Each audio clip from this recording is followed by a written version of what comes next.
자, 이번 시간은 지난 시간에 이어서 기후변화의 요인에 대해서 배울 건데요. 그 전에 지난 시간에 배웠었던 내용이 중요하고 또 어려웠던 내용이어서 잠깐 정리해보는 시간 가져보도록 할게요.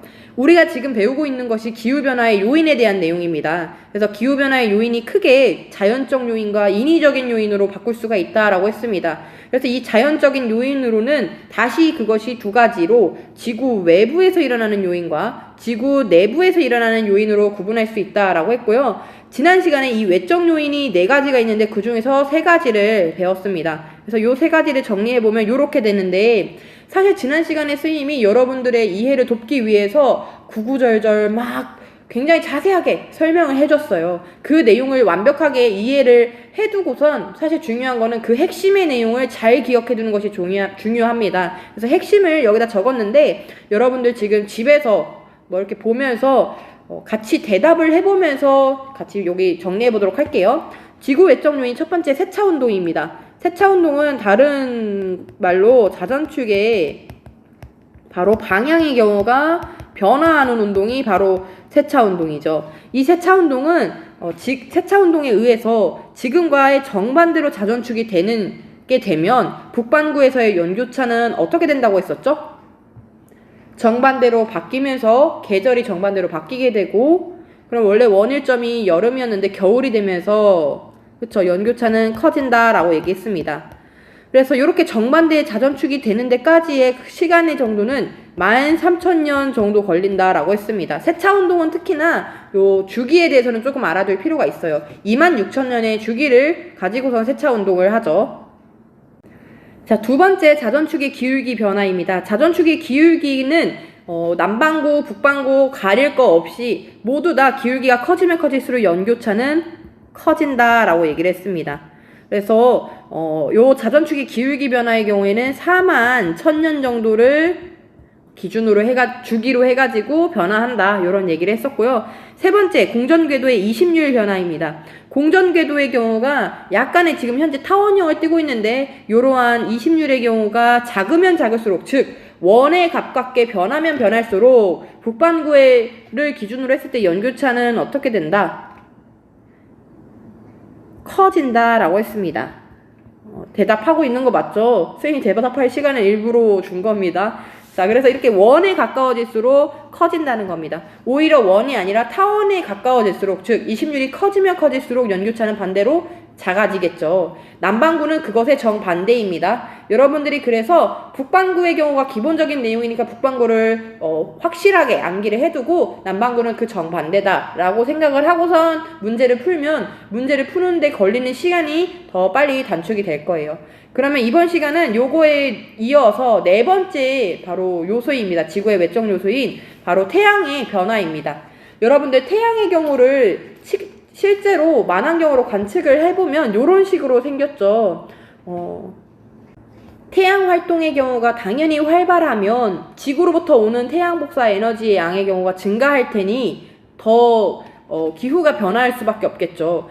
그런데 이러한 태양의 활동의 변화를 우리가 어떻게 알아낼 수 있을까요? 그거를 일일이 측정을 하는 것은 아니고요. 지금 태양을 사진을 가지고 왔는데, 태양 사진에서 딱 보이는 이 검정 색깔 점, 무엇이죠? 흑점입니다. 흑점. 태양에 보이는 흑점의 개수를 통해서 우리가 알아낼 수가 있어요. 이 흑점은 무엇과 관련이 되냐면요, 태양의 이 활동 정도, 태양의 활동이 활발한 정도가 크면 클수록 흑점수의 경우가 증가합니다. 둘의 경우에 비례 관계를 가지고 있어요. 왜 그러냐 하면 이라고 궁금하게 질문을 한다면, 요거는 좀 지원 수준에서 벗어나는 내용이기는 한데요. 참고적으로 얘기를 하면, 태양의 경우에는 강한 자기장을 가진 그런 어떤 천체입니다. 그래서 이 강한 자기장에 의해서 흑점이 생겨나는 건데, 태양의 활동이 더 강하면 강할수록 자기장이 세지거든요. 그것이 흑점수에 영향을 미치는 겁니다. 여러분들은 근데 이 내용은 그냥 참고적으로 알아두고, 중요한 건 이겁니다. 태양이 활발할수록 흑점수는 많아진다. 자, 그러면 여기 빈칸 하나 채울 수 있겠죠. 태양 활동의 변화는 바로 흑점수의 변화를 통해서 알 수 있다라는 겁니다. 그래서 역사적으로요, 이러한 태양의 경우에 흑점수가 굉장히 적었던 기를 극소기라고 얘기를 하고요. 태양의 흑점의 경우가 많을 때를 극대기라고 얘기를 합니다. 그래서 이 극소기 시기는 태양의 활동이 줄어들었을 테니 이게 어떻게 보면 빙하기까지도 연결이 됐었던 적이 있었거든요. 그래서 마운더 극소기라는 이 시점에 지금 여기 보면 가로축의 경우가 연도고 위에가 흑점수입니다. 요 시기는 거의 흑점수가 없잖아요. 요 시기에는 굉장히 태양의 활동의 경우가 적었기 때문에 작은 빙하기가 왔었던 시기도 있었습니다. 그래서 이러한 태양 활동의 변화는 흑점의 수를 통해서 알 수 있다. 그래서 흑점수가 적었을 때는 빙하기까지도 초래될 수가 있다 라고 알아두면 됩니다. 자, 그래서 우리가 지금까지 지구 기후변화의 4가지 지구의 외적 요인에 대해서 좀 알아봤습니다. 문제에서는요, 요 한 가지씩만 물어볼 때도 있지만, 지난 시간에 배웠던 요 3가지 중에서 2가지를 혼합해가지고 2가지 경우로 고려해서 문제를 풀게끔 하기도 하거든요. 그거를 생각 지금부터 하려고 하진 말고 문제를 풀다 보면서 적용력을 기르는 게 중요합니다. 우리 선생님이 뽑아줄 그 문제에서도 있으니까 그거 한번 풀어보면서 나중에 반드시 적용할 수 있는 시간을 한번 가져보세요. 일단은 가장 중요한 거는 기본 개념인 겁니다. 그러면 그 아래에 있는 참고 읽을 거리 밀란코비치 주기로 넘어갈 건데, 여러분들이 지금까지 요 4가지의 요인에 대해서 들어봤을 때 요것이 그러면 다 합쳐져 봤을 때 결국에는 우리가 오랜 과거에 있었던 지구의 빙하기라든가 간빙기 같은 것도 좀 영향이 있지 않을까라는 생각이 들지 않나요?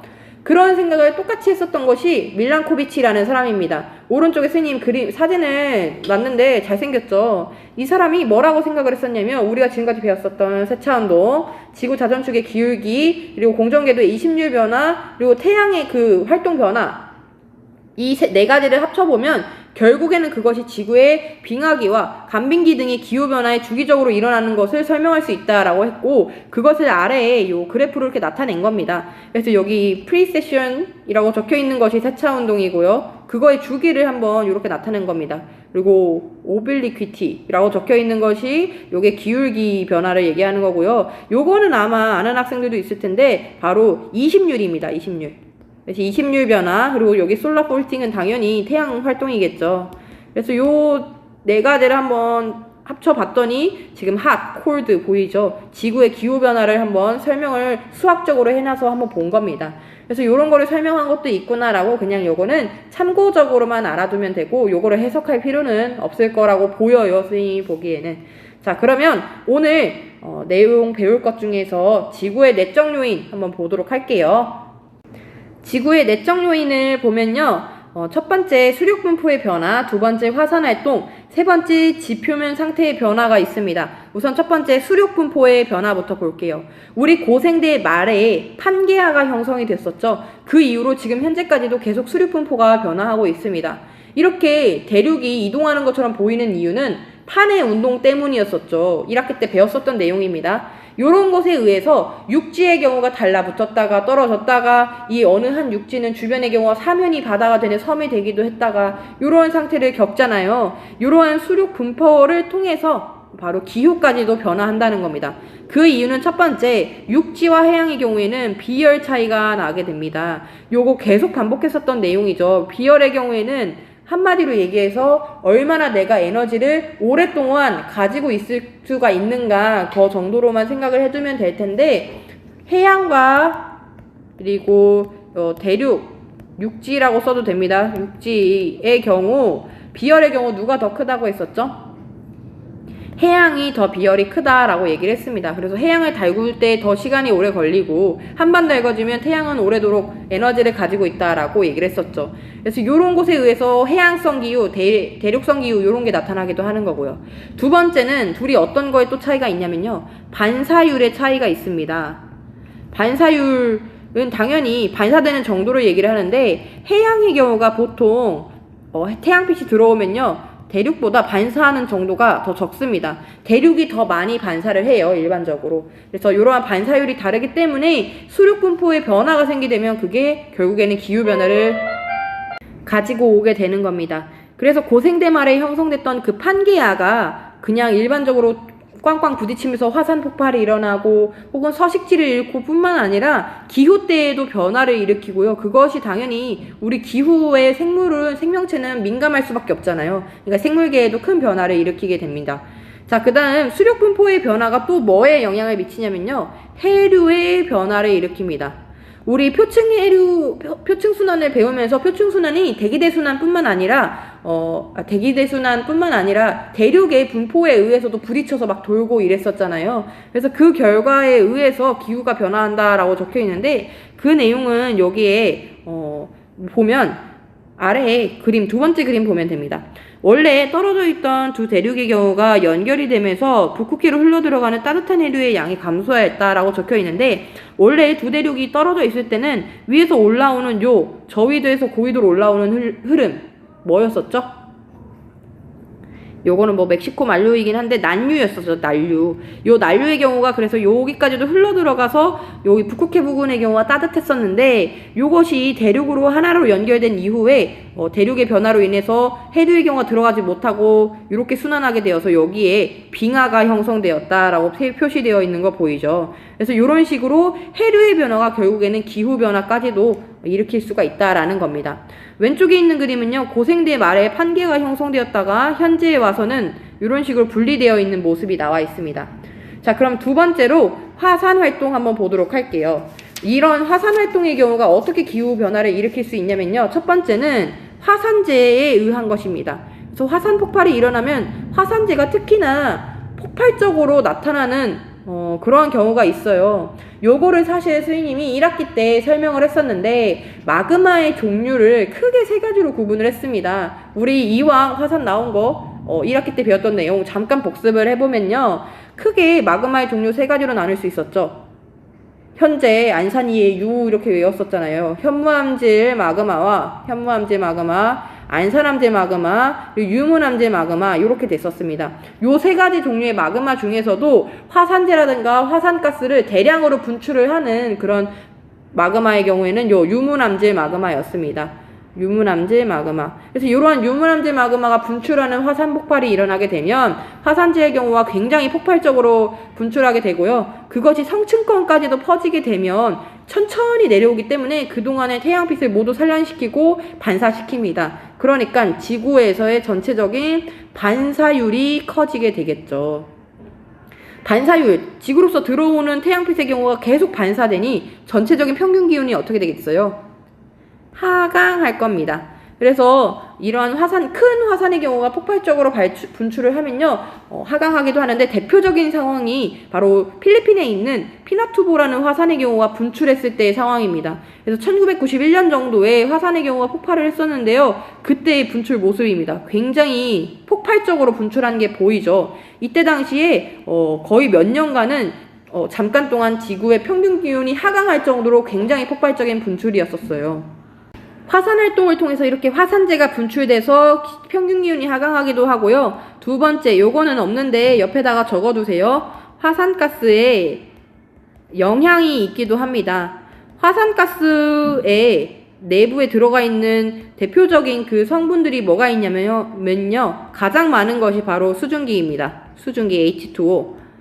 혹은 CO2와 같은 이러한 온실 기체들도 많이 들어가 있어요. 이런 애들이 들어있는데 이렇게 화산가스가 대량으로 분출되게 되면 얘네들에 의해서 당연히 온실 기체의 양이 증가하겠고요. 온실 기체에 대해서는 뭐 조금 다음 시간에 자세히 배우겠지만 요 수증기와 이산화탄소 둘 다 온실 기체거든요. 얘네들이 증가하게 되면서 온실 효과가 당연히 증가하게 되겠죠. 그래서 이러한 화산 활동으로 두 가지의 기후의 변화를 일으킬 수가 있다라고 정리를 해두시면 됩니다. 세 번째로 지표면 상태의 변화예요. 지표면 상태의 변화를 보기 전에 오른쪽에 있는 지표 반사율을 먼저 볼게요. 지표면이 어떤 상태로 이루어져 있는지에 따라서 그 반사율이 달라집니다. 여러분들이 생각하기에도 딱 바로 알 수 있다시피 빙하면 당연히 반사율이 크겠죠. 반면에 숲 같은 경우에는요, 반사율이 지금 작은 것을 알 수가 있습니다. 아스팔트는요, 반사율이 낮아요. 그러니까 우리 땡볕에서 아스팔트에 서 있으면 굉장히 덥지 않나요? 아스팔트가 족족시 들어오는 태양빛을 흡수하고 있어서 더 더운 겁니다. 아무튼 이러한 숲과 같은 것들은 반사율이 적은 이유는 그 숲에 있는 뭐 이러한 나무들 같은 애들이 막 이렇게 흡수를 하기 때문에 반사하는 정도가 적어요. 아무튼 이렇게 지표의 경우가 어떤 상태이냐에 따라서 반사율이 달라지는데, 특히나 요 빙하, 극지방에 있는 빙하의 면적의 경우가 변화하게 되면 그것이 지구 전체의 반사율을 변화시켜서 기후변화를 초래하기도 합니다. 그래서 지표면에 반사율의 경우를 달라지게 되게 되겠고, 그것에 의해서 기후가 변화한다. 그러면 한번 여기다가 요거 하나만 적어 봅시다. 빙하의 경우가 감소하게 되면 어떻게 되겠어요? 반사율이. 전체적인 지구의 반사율은 감소하겠죠. 원래 반사를 굉장히 많이 시키던 애가 없어졌으니까요. 그러면 이 기온의 경우가 어떻게 될까요? 반사율이 적으니 흡수하는 양이 많아져서 기온은 상승할 겁니다. 자, 그러면 또 다르게 한번 볼게요. 빙하의 경우가 증가하게 되면요. 빙하의 양이 증가하게 되면 반사율이 어떻게 되겠어요? 늘어나겠죠. 그렇게 되면 기온이 하강할 거라는 겁니다. 자, 이렇게 기온의 상승과 하강에서 사실 멈추는 게 아니에요. 기온이 만약에 이렇게 빙하가 감소해서 하강하게 되면요, 상승하게 되면요, 다시 또 요것이 빙하의 양을 감소시킬 거예요. 그러면 또 다시 반사율이 감소하고요, 기온이 또 증가할 겁니다. 그러면 그것이 또 다시 빙하의 양을 감소시키겠죠. 지금 어떻게 보면 결과값이 이 원인값의 경우를 더 강화시키면서 더 강화시키면서 이 작용의 경우를 더 가속화시키고 있죠. 아래에 있는 것도 볼게요. 빙하의 양이 증가하게 되면 기온이 떨어지는데, 기온이 떨어지면 다시 빙하의 양이 증가할 겁니다. 그러면 빙하의 양이 증가하면 또 다시 반사율이 줄어들고 기온이 떨어지고, 이것도 마찬가지예요. 원인이 되는 것에서 결과값이 원인을 더 가속화시키는 이런 과정이 나타나는데, 이렇게 어느 한 기후변화를 촉진시키는 과정을 바로 양의 피드백이라고 얘기를 합니다. 양의 피드백. 근데 실제로는 사실은 빙하의 양이 증가하는 경우보다 빙하의 양이 감소하는 것이 더 많은 실정이죠. 지구온난화에 의해서 빙하의 양이 감소하고 있고요. 실제로 반사율의 경우에는 떨어지고 있고, 그걸로 인해서 기온이 상승합니다. 근데 그것이 다시 또 빙하의 양을 감소하면서 지금 지구온난화를 더 가속화하고 있는 악의 순환고리가 반복되고 있는 거예요. 자, 요거를 좀 정리를 해봤는데, 여러분들 이 내용은 거기에 있는 빈칸이나 이런 데다 꼭 반드시 적어두세요. 기후변화 피드백에 대해서 적어두면 되는데, 요 내용이 왜 적어두라고 하냐면요, 과거에 좀 몇 번 출제가 됐었던 적이 있습니다.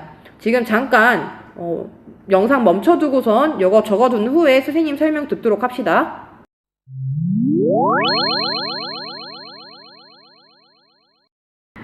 자, 아까 설명했다시피 이러한 기후변화를 시키는 양의 피드백에 대해서 잠깐 설명했었는데, 양의 피드백 이런 것처럼 기후변화를 증폭시키거나 혹은 축소시키는 상호작용을 우리가 기후변화 피드백이라고 얘기를 합니다. 이 기후변화 피드백에는 크게 두 가지가 있어요. 양의 피드백이 있고요, 음의 피드백이 있습니다. 다른 말로 피드백을 우리 되먹임이라고 하잖아요. 그래서 양의 되먹임, 음의 되먹임이라고 얘기를 하는데, 양의 되먹임은 아까 얘기했다시피 기후변화를 증폭시키는 과정입니다. 그래서 이러한 빙하의 감소 같은 것들이 지금 최근에 나타나고 있는 대표적인 양의 피드백이고요. 요거 말고 나타나고 있는 양의 피드백이 하나가 또 있는데, 바로 해수의 수온이 상승하는 그 과정입니다.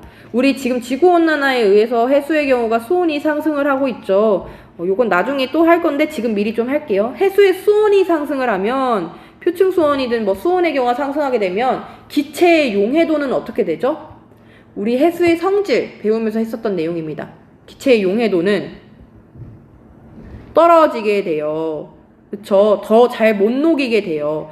이 잘 못 녹이다 보니까 원래 해수의 경우가 많이 가지고 있던 CO2와 같은 이러한 이산화탄소를 방출하게 됩니다. 대기로. 본인이 품을 수가 없으니 대기로 내보내는 거예요. 그러면 이러한 이산화탄소 같은 거 대표적인 온실기체잖아요. 걔가 다시 바로 평균 기후의 평균 기온을 상승시키고요. 그것이 다시 해수의 수온을 상승시키는 겁니다. 그럼 다시 용해도가 더 떨어지겠고, 그럼 더 CO2를 방출시키는 이러한 또 악의 순환고리, 요것이 또 대표적인 양의 피드백이거든요. 요 두 가지 내용이 조금 자주 출제되는 내용이니까 요거 같이 겸사겸사 거기다 옆에다 적어두세요. 음의 피드백은 요거를 오히려 반대로 축소시키는 과정인데요. 선생님이 예시를 하나 들어보면요, 온도가 상승을 하게 되면 증발량만 한번 봅시다. 증발량의 경우에는 어떻게 될까요? 온도가 상승했어요. 그러면 증발이 더 활발하게 일어나겠죠. 그렇게 되면서 구름의 양의 경우도 증가할 겁니다. 증발이 일어난다는 것 자체가 점점 수증기로 많이 되는 거고 구름의 양이 증가할 수밖에 없잖아요. 우리 구름은요 반사를 많이 시킵니다. 태양빛의 경우는 하얀색이잖아요. 그래서 반사율의 경우가 증가하는 방향으로 갈 테고, 그러면 반사율이 증가하니 온도의 경우 상승을 더디게 막겠죠. 요렇게 오히려 요거를 가속화시키는 것이 아니라 막는 방향으로 가는 것이 음의 피드백이라고 얘기를 합니다. 그래서 지금까지 우리가 방금까지 봤었던 게 지구의 내적 요인입니다. 그러면 이 지구의 내적 요인, 외적 요인 다 지구의 자연적인 요인이었죠. 이러한 자연적인 요인 말고 인간의 활동에 의해서 나타난 인위적인 요인을 아래에 있는 내용에다 한번 정리해 볼게요. 인위적인 요인 첫 번째, 대표적인 거 우리 알고 있는 거 있죠? 온실기체가 증가하는 것입니다. 그래서 인간의 활동에 의해서 이 온실기체가 증가하게 되면서 대기라든가 해수라든가 지표라든가 이런 평균기온의 경우가 상승하는 이러한 결과를 초래하고 있죠. 두 번째는 에어로졸의 분출입니다. 에어로졸이 무엇이냐면요, 여기 오른쪽에 여러분들 빈칸에 적혀 있는데 대기 중에 떠 있는 1나노미터부터 100 마이크로미터 사이의 작은 액체나 고체 입자, 굉장히 작은 그 입자를 에어로졸이라고 얘기를 해요. 근데 여기서 나노미터와 마이크로미터라는 단위가 나와서 요거 좀 정리해보고 갈 건데, 요거를 여러분들 앞으로 천문학에 대해서, 그러니까 우주에 대해서 배울 때도 나노미터, 마이크로미터라는 단어가 나올 거기 때문에 지금 미리 정리를 해봅시다. 나노미터라는 것은 요 M을 읽고 나노미터라고 쓰고요. 얘는 1m가, 이거 좀 잘못 써가지고 1m가 바로 10의 9승 나노미터입니다. 그리고 마이크로미터는요, 1m가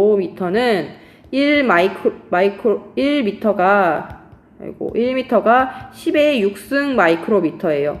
그래서 나노미터는 보통요, 이 9승을 나노미터라고 할 때 많이 쓰고, 마이크로미터는 6일 때 마이크로미터라고 많이 쓰거든요.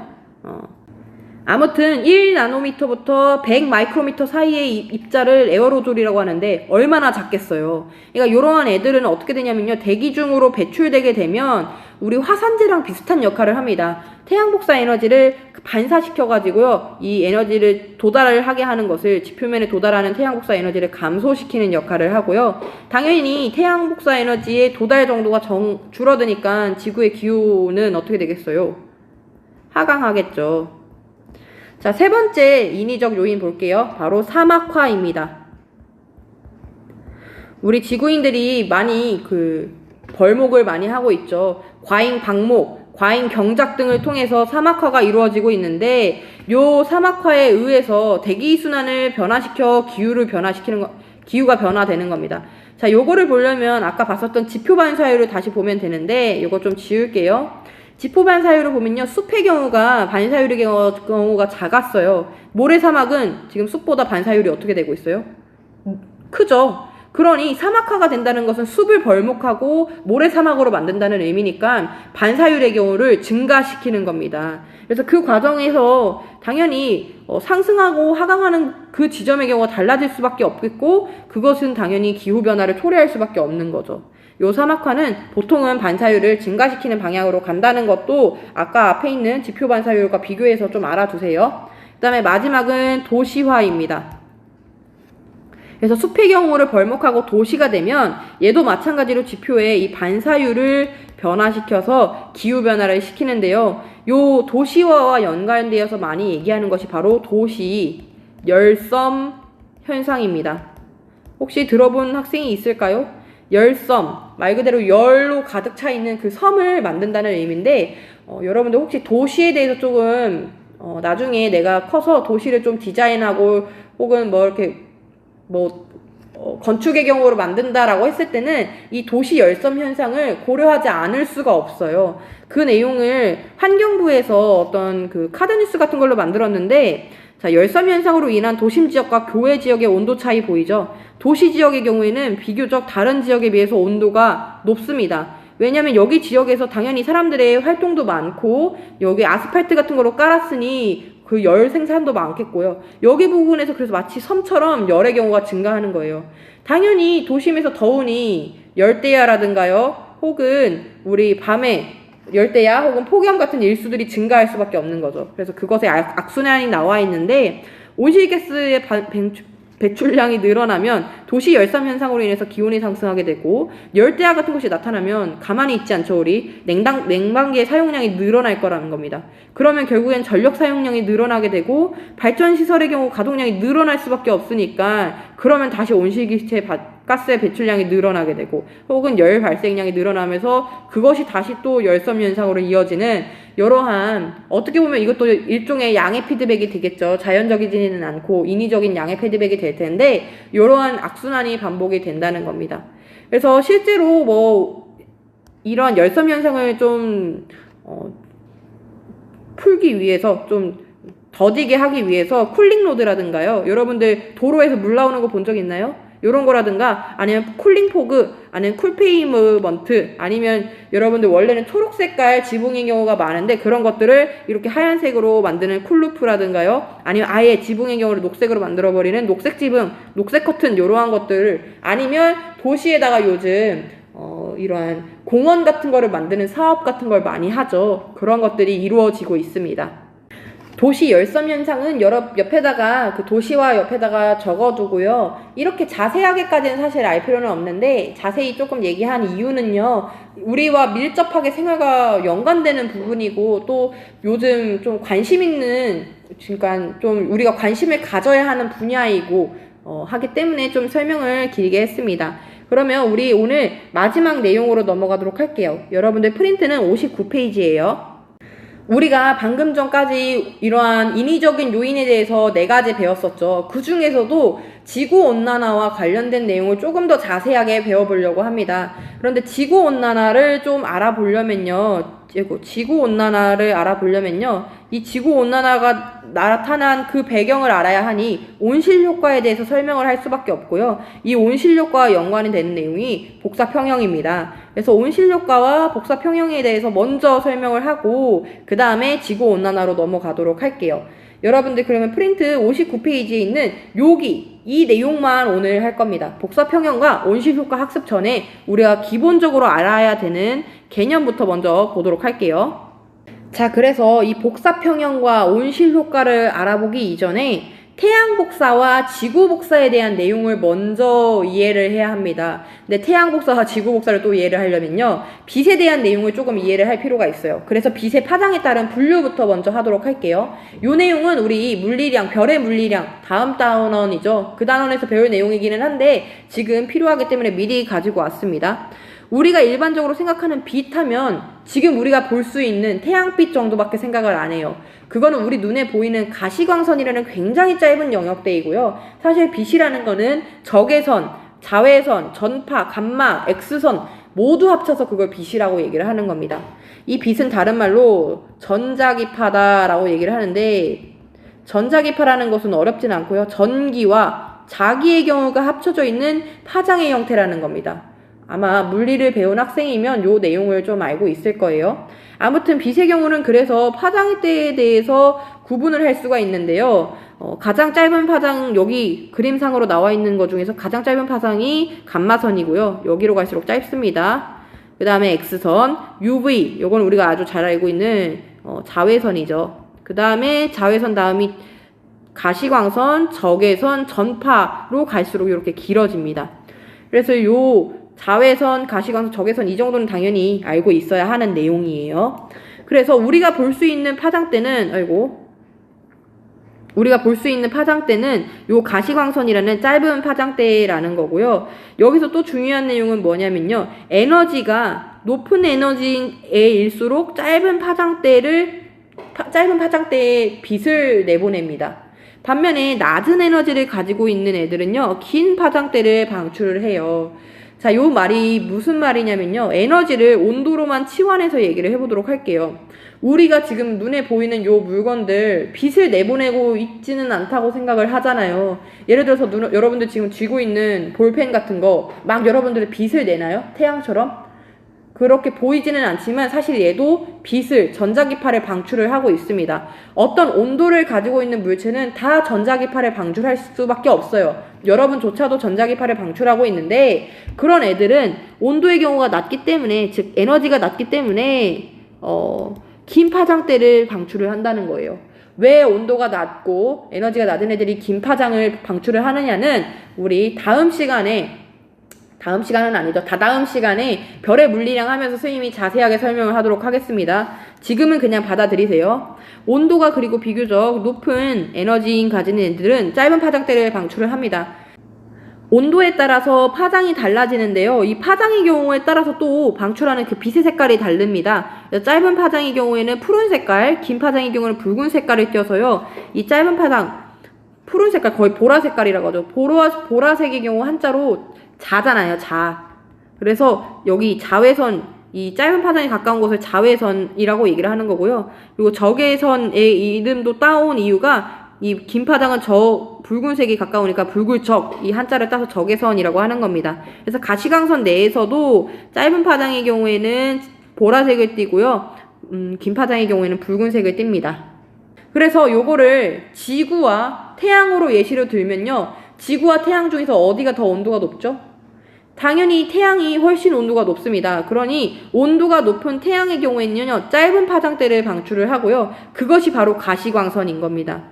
반면에 지구의 경우에는 온도가 비교적 낮죠. 이런 애들은 당연히 온도가 낮으니 긴 파장대를 방출을 하고요. 그것이 대표적으로 지구는 적외선을 주된 파장대로서 방출을 합니다. 그 내용이 여러분들 아래에 있는 요 그림인 거예요.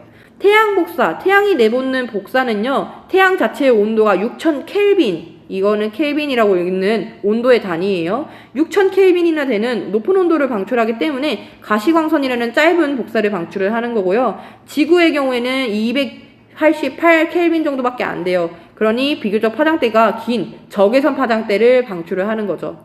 그래서 우리가 태양 복사를 다른 이름으로 짧은 파장의 복사이다라고 해서 단파 복사라고 얘기를 하고요. 요거는 적어주세요. 지구 복사는 다른 이름으로 장파 복사다라고 얘기를 합니다. 그래서 이러한 장파 복사인 태양 복사는 어떻게 우리 지구로 들어오는지, 그리고 장파 복사인 지구는 어떤 식으로 나타나는지를 오른쪽에 선생님이 표시를 한 겁니다. 그래서 요 그림이 사실은 요 그림인 거고요. 요 그림이 요 그림인 겁니다. 자, 그러면 태양 복사 에너지가 어떻게 지구에 들어오는지부터 볼게요. 지금 여기 보면 가장 바깥쪽에 있는 요 그림이 대기 밖에서의 결국에 태양 복사 에너지의 양이에요. 그런데 이것이 온전하게 다 지구로 들어오는 게 아닙니다. 결국에는 들어오는 지표면의 이 태양 복사는 요렇게 생긴 요거거든요. 그래서 왜 이렇게 들어오느냐? 반사되거나 혹은 흡수되기 때문입니다. 그래서 첫 번째 반사부터 한번 볼게요. 이 지구로 들어오는 애 중에서 요 정도 색칠되어 있지 않은 요 빈칸의 경우가 반사되는 애들이에요.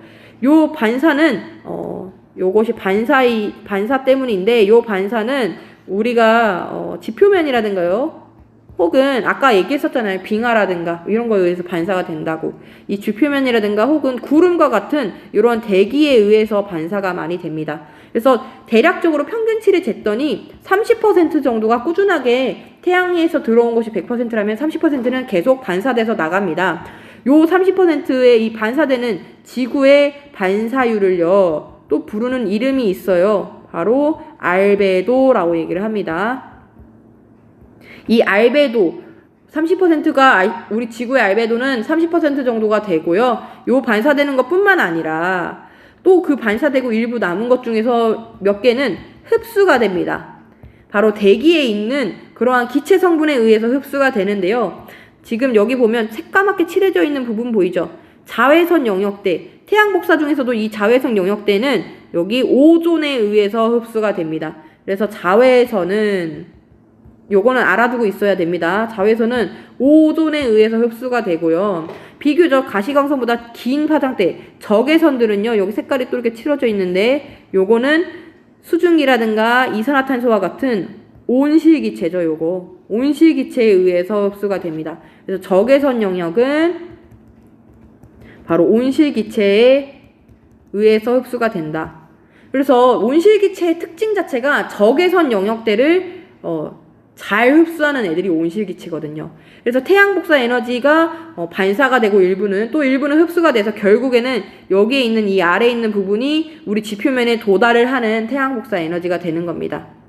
자, 그러면 이 도달한 태양 복사 에너지를 받고선 지구의 경우가 달궈져서 그것을 다시 지구 복사 에너지로 방출을 하죠. 근데 그냥 쉽게 방출했을 때 그것이 그대로 밖으로 나가는 게 아니에요. 지구 복사 에너지는 아까 얘기했다시피 자외선 영역대인 애들이 잘못 말했죠. 적외선 영역대인 애들이 많기 때문에 이 적외선 영역대인 애들을 다시 누가 흡수한다? 온실기체가 흡수한다는 겁니다.